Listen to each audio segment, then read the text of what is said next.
അബ്ദുല്ലാഹി ഇബ്നു അംർ റളിയല്ലാഹു അൻഹുമാ ആ സ്വഹാബിയിൽ നിന്നുള്ള റിപ്പോർട്ടിൽ കാണാം ഖാല റസൂലുള്ളാഹി സ്വല്ലല്ലാഹു അലൈഹി വസല്ലമ ഖല്ലതാനി ലാ യുഹ്സീഹിമാ റജുലുൻ മുസ്ലിമുൻ ഇല്ലാ ദഖലൽ ജന്ന അലാ വഹുമാ യസീർ വമൻ യഅമലു ബിഹിമാ ഖലീൽ. റസൂൽ സല്ലല്ലാഹു അലൈഹി വസല്ലം പറയാണ് ഖല്ലതാനി, അതായത് ഖസ്ലതാനി, രണ്ട് കാര്യങ്ങൾ ലാ യുഹ്സീഹിമാ, അത് ശരിക്കും കൃത്യമായി കൊണ്ടു നടക്കുന്ന ആളുകൾ, ഏതെങ്കിലും ഒരു മനുഷ്യൻ, ഒരു മുസ്ലിമായ മനുഷ്യൻ അത് കൊണ്ട് നടക്കുകയാണെങ്കിൽ ഇല്ലാ ദഖലൽ ജന്ന, അവൻ സ്വർഗത്തിൽ കടക്കാതിരിക്കൂല. സ്വർഗം ഉറപ്പാക്കുന്ന രണ്ട് കാര്യങ്ങളുണ്ട്. ആ കാര്യങ്ങളെക്കുറിച്ച് നബി തങ്ങൾ പറയാണ്, അലാ, നിങ്ങൾ അറിയണേ, വഹുമാ യസീർ, അത് രണ്ടും ചെയ്യാൻ എന്ത് എളുപ്പമാണ്. പക്ഷേ വമൻ യഅമലു ബിഹിമാ ഖലീൽ, അത് രണ്ടും മുറപ്രകാരം നിത്യേന ചെയ്യുന്ന ആളുകൾ ഈ സമുദായത്തിൽ വളരെ കുറവുമാണ്. ആ ആമുഖം പറഞ്ഞിട്ട് നബി സല്ലല്ലാഹു അലൈഹി വസല്ലം പറയുന്നത് നമുക്കൊക്കെ നിത്യജീവിതത്തിൽ പരിചയമുള്ള ചില കാര്യങ്ങളാണ്. അവിടുന്ന് പറയാണ്, യുസബ്ബിഹു ഫീ ദുബുരി കുല്ലി സ്വലാത്തിൻ അശ്റാ വയഹ്മദു അശ്റാ വയുകബ്ബിറു അശ്റാ فذلك 50 و100 باللسان و1500 في الميزان. ഫർള് നിസ്കാരത്തിന്റെ ശേഷം ഒരു 10 തവണ സുബ്ഹാനല്ലാഹ് പറയൽ, ഒരു 10 തവണ അൽഹംദുലില്ലാഹ് പറയൽ, ഒരു 10 തവണ അല്ലാഹു അക്ബർ പറയൽ. ഫദാലിക 50 و100 باللسان, അത് നാവിൽ അത് എണ്ണി നോക്കുകയാണെങ്കിൽ ഓരോ നിസ്കാരത്തിന്റെ ശേഷവും 30 എണ്ണമാണല്ലോ. അപ്പൊ 10 വീതം വരുമ്പോ അങ്ങനെ 5 നേരത്തെ ഫർള് നിസ്കാരത്തിന്റെ ശേഷം ഇങ്ങനെ ഈ 30 എണ്ണുമ്പോ 3 15. അപ്പൊ ഒരാളുടെ നാവിൽ അത് ചൊല്ലി തീർത്തപ്പോ ഒരു ഡെയിലി അവന് കിട്ടിയത് 150 ആണല്ലോ. അതേ അവസരത്തിൽ അത് അല്ലാഹു അവന്റെ നന്മയുടെ ത്രാസിൽ അത് കനം തൂക്കുമ്പോ അതിന്റെ വെയിറ്റ് വരുന്നത് 1500 ആണ്. 1500 അവന് വരുന്നത്. നമുക്കത് കേൾക്കുമ്പോ സംശയം ഉണ്ടാവും, അതിപ്പോ ഏതായാലും പുതിയ ദിക്റല്ല. നിസ്കാരത്തിന്റെ ശേഷം ചൊല്ലൽ സുന്നത്തായ തസ്ബീഹുകൾ നബി സല്ലല്ലാഹു അലൈഹി വസല്ലമ 4 വിധത്തിൽ നിർവഹിച്ചിട്ടുണ്ട്. അതറിയാത്ത ആളുകൾ ശരിക്കും പഠിച്ചു വെക്കണം. 4 വിധത്തിൽ ഇത് നിർവഹിച്ചിട്ടുണ്ട്. ഒന്ന്, ഏറ്റവും ചുരുങ്ങിയ രൂപമാണ്. നിസ്കാരത്തിന്റെ ശേഷം നമുക്ക് ചെയ്യാവുന്ന ഏറ്റവും ചുരുങ്ങിയ രൂപം അതെന്താ?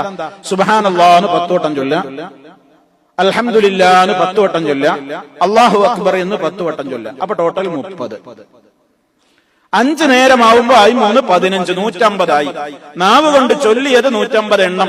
നന്മയുടെ ത്രാസിലെത്തുമ്പോൾ 1500. കാരണം അൽ ഹസനതു ബിഅശ്രി അംസാലിഹാ, ഓരോ നന്മക്കും 10 ഇരട്ടി പുണ്യം. അപ്പോ ആ 150 × 10 1500. ഇതൊരു വിധം.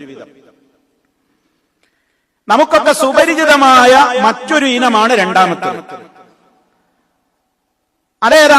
സുബ്ഹാനല്ലാഹ് 33, അൽഹംദുലില്ലാഹ് 33, അല്ലാഹു അക്ബർ 33, ടോട്ടൽ 99. പിന്നെ തമാമുൽ മിആ, 100ാമത്തെ എണ്ണം തികക്കാൻ വേണ്ടി ലാ ഇലാഹ ഇല്ലല്ലാഹു വഹ്ദഹു ലാ ശരീക ലഹു ലഹുൽ മുൽക്കു വലഹുൽ ഹംദ് വഹുവ അലാ കുല്ലി ഷൈഇൻ ഖദീർ. അപ്പൊ 100 എണ്ണമായി. അപ്പൊ ഓരോ ഫർദ് നിസ്കാര ശേഷവും 100, ഓരോ 100നെയും 10 കൊണ്ട് ഗണിക്കുമ്പോ 1000മായി. 5 നേരത്തെ നിസ്കാരത്തിൽ ചൊല്ലുമ്പോ 5000മായി. അതൊരു രൂപമാണ്. ഇനി മൂന്നാമത്തെ ഒരു രൂപമുണ്ട്. ഇതേ സുബ്ഹാനല്ലാഹ് 33, അൽഹംദുലില്ലാഹ് 33, അല്ലാഹു അക്ബർ 34. ഉറങ്ങാൻ കിടക്കുമ്പോ നമ്മൾ ചൊല്ലുന്ന രീതി ഒക്കെ 33, അല്ലാഹു അക്ബർ 34, അങ്ങനെ 100 എണ്ണം തികക്കുന്ന ഒരു രീതിയുണ്ട്. അത് ഉറങ്ങാൻ കിടക്കുന്ന നേരത്തും ആ രീതിയുണ്ട്, നിസ്കാരത്തിന്റെ ശേഷവും ഈ രീതിയുണ്ട്.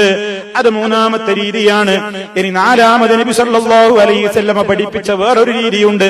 സുബ്ഹാനല്ലാഹ് 25 തവണ, അൽഹംദുലില്ലാഹ് 25 തവണ, അല്ലാഹു അക്ബർ 25 തവണ, ലാ ഇലാഹ ഇല്ലല്ലാഹ് 25 തവണ, അങ്ങനെ 100 പ്രാവശ്യം ചൊല്ലിത്തുകക്കുന്ന ദിക്റുകളും ഇങ്ങനെ 4 വിധത്തിൽ നിസ്കാരത്തിന്റെ ശേഷമുള്ള തസ്ബീഹ്, തഹ്മീദ്, തക്ബീർ, തഹ്ലീലിനെ സംബന്ധിച്ച് ഹദീസുകളിൽ സ്വഹീഹായി വന്നിട്ടുള്ളത് കൊണ്ട് ഈ 4 രൂപത്തിലുള്ള ക്രമങ്ങളെയും കാര്യങ്ങളെയും വ്യത്യസ്തങ്ങളായ സമയങ്ങളിലായിക്കൊണ്ട് വ്യത്യസ്തമായ നിസ്കാരത്തിന്റെ പിറകെ നമുക്കും അങ്ങനെ ചൊല്ലലാണ് സുന്നത്ത്. ഒന്നും ഒഴിവാക്കാതെ ഇടക്കിങ്ങനെയും കൊണ്ടുവരാം, ഇടക്കിങ്ങനെയും മാറ്റി ചൊല്ലാം, ഇടക്ക് സുബ്ഹാനല്ലാഹ് വത്തോട്ടാക്ക. അങ്ങനെ ചെയ്യേണ്ട സമയങ്ങളുണ്ടാവും. നമ്മൾ നല്ല തിരക്കിലാണ്, പെട്ടെന്ന് പോകണം, പെട്ടെന്ന് ചെയ്യണം. അപ്പൊ നമ്മളത് ഇത് എടുക്കുക, സുബ്ഹാനല്ലാഹ്, അൽഹംദുലില്ലാഹ്, അല്ലാഹു അക്ബർ 10 വീതം. അതിന്റെ പുണ്യം ഏറ്റവും ചെറിയ നിലക്ക് ചൊല്ലിയാലുള്ള പുണ്യ ഈ പറയുന്നത്. അപ്പൊ ബാക്കി ഇവിടെ 150 ഉള്ളതിൽ 10 കൊണ്ട് ഗുണിച്ചപ്പോ 1500 ഡെയിലി, അല്ലെ? 1500 നബി സല്ലല്ലാഹു അലൈഹി വസല്ലം പറയും 1500 പുണ്യം.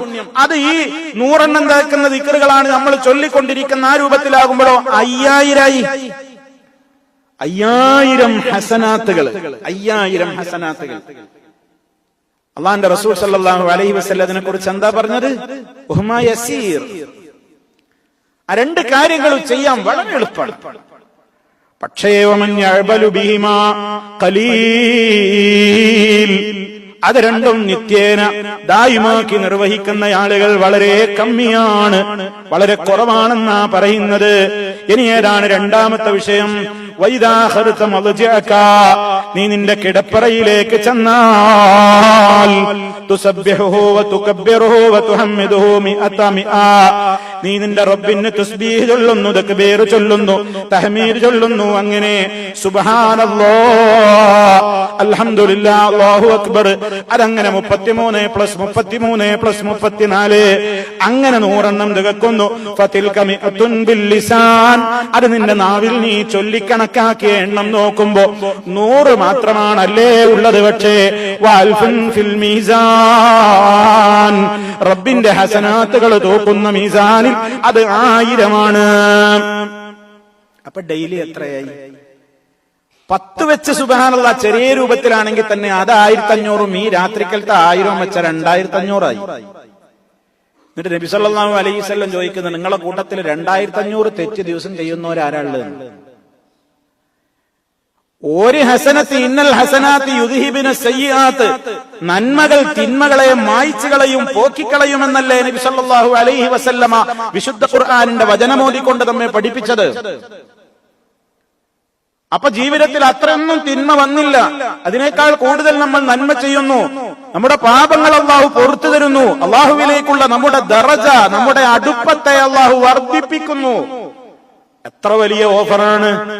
നബി സല്ലല്ലാഹു അലൈഹി വസല്ലം പറയാണ്, അങ്ങനെ ഈ കാര്യങ്ങളൊക്കെ ഇത്രത്തോളം പുണ്യമുണ്ടായിട്ട് അത് ചെയ്യുന്നവര് വളരെ വിരളമാണല്ലോ എന്നങ്ങ് പറഞ്ഞപ്പോ സ്വഹാബത്ത് ചോദിക്കുകയാണ്, വകൈഫ ലാ നുഹ്സീഹാ, ഓ റസൂലേ, പിന്നെ എന്താ ഞങ്ങളുടെ കൂട്ടത്തിൽ അത് ചെയ്യുന്ന ആളുകൾ, അത് കൃത്യമായി ചെയ്യുന്നവരില്ലെന്നും, വകൈഫ മൻ യഅമലു ബിഹിമാ ഖലീൽ, ഞങ്ങളുടെ കൂട്ടത്തിൽ പിന്നെ എങ്ങനെയാണ് അത് ചെയ്യുന്നവരുടെ എണ്ണം കുറഞ്ഞു പോവുക? എങ്ങനെയാണ്? ഇത്രത്തോളം മഹത്വമുണ്ടെങ്കിൽ പിന്നെ അതെങ്ങനെ ചെയ്യാതിരിക്കാനാണ്? അതെങ്ങനെ സംഭവിക്കുമെന്നാണ് നബി തങ്ങളെ അങ്ങൊന്ന് ഉദ്ദേശിക്കുന്നത്? സഹാബത്ത് സംശയം ചോദിച്ചപ്പോ നബി സല്ലല്ലാഹു അലൈഹി വസല്ലം മറുപടി കൊടുക്കുന്നത് കേട്ടോളൂ. എങ്ങനെയാണ് ആ രംഗത്ത് നിന്ന് നിങ്ങൾ പോകുന്നതെന്നോ? ശൈത്താൻ നിങ്ങളിൽ ഒരാളുടെ അടുക്കൽ സമീപിക്കുകയാണ്. വഹുവ ഫീ സ്വലാത്തിഹി, നിസ്കരിച്ചുകൊണ്ടിരിക്കുമ്പോ ശൈത്താൻ വരികയാണ്. നിസ്കരിച്ചുകൊണ്ടിരിക്കുന്നവന്റെ അടുക്കൽ ശൈത്താൻ വരികയാണ്. എന്നിട്ട് അവനോട് പറയും, ഉദ്കുറു കദാ, ഉദ്കുറു കദാ, ഇന്നതും ഇന്നതുമൊക്കെ നീ എന്ന് ഓർത്തോ എന്ന് കഴിഞ്ഞ ക്ലാസ്സിൽ നമ്മൾ പറഞ്ഞില്ലേ. നിസ്കരിക്കുന്നതിന്റെ മുമ്പോ ഉളു എടുക്കുമ്പോഴോ അതിന്റെ 10 മിനിറ്റ് മുമ്പോ പോലും നമ്മുടെ മനസ്സിലേക്ക് കടന്നു വന്നിട്ടില്ലാത്ത അനാവശ്യമായ ചിന്തകളും വികാരങ്ങളും വിചാരങ്ങളും ശൈത്താനതാ തക്ബീർ ചൊല്ലി നിസ്കാരത്തിലേക്ക് പ്രവേശിക്കുന്ന നേരത്ത് നമ്മുടെ മനസ്സിലേക്ക് ഇങ്ങനെ കോരിച്ച് വലിച്ചെറിഞ്ഞിട്ട് തരികയാണ്. അങ്ങനെ വേണ്ടാത്ത ചിന്തകൾ നമ്മെ കൊണ്ട് ചിന്തിപ്പിക്കുകയാണ്. എന്നിട്ടെന്തേ പ്രശ്നം? അങ്ങനെ അവൻ നിസ്കാരത്തിൽ നിന്ന് സലാം വീട്ടുകയാണ്. ഫയുദക്കിറോ, എന്നിട്ട് ശൈത്താൻ അവന്റെ മനസ്സിലേക്ക് ഓർമ്മിപ്പിക്കുകയാണ്. ഹാജത കദാ വ കദാ, ഇതാ ഇന്ന ഇന്ന തിരക്ക് നിനക്കില്ലേ, നിനക്ക് ഇന്ന ഇന്ന ആവശ്യമില്ലേ, നീ ബിസി അല്ലേ എന്നൊക്കെ സലാം വീട്ടി കഴിയുമ്പോഴേക്ക് അവന്റെ മനസ്സിൽ പിന്നെയും ചിന്ത കൊണ്ട് വരുത്തുമ്പോ ഫയഖൂമു, ആ മനുഷ്യനതാ നിസ്കരിച്ച സ്ഥലത്ത് നിന്ന് എഴുന്നേറ്റ് പോകുന്നു. വലാ യഖൂലുഹാ, ഈ തസ്ബീഹ് ഒരു 10 വട്ടം പറയാൻ വരെ അവന് കിട്ടുന്നില്ല.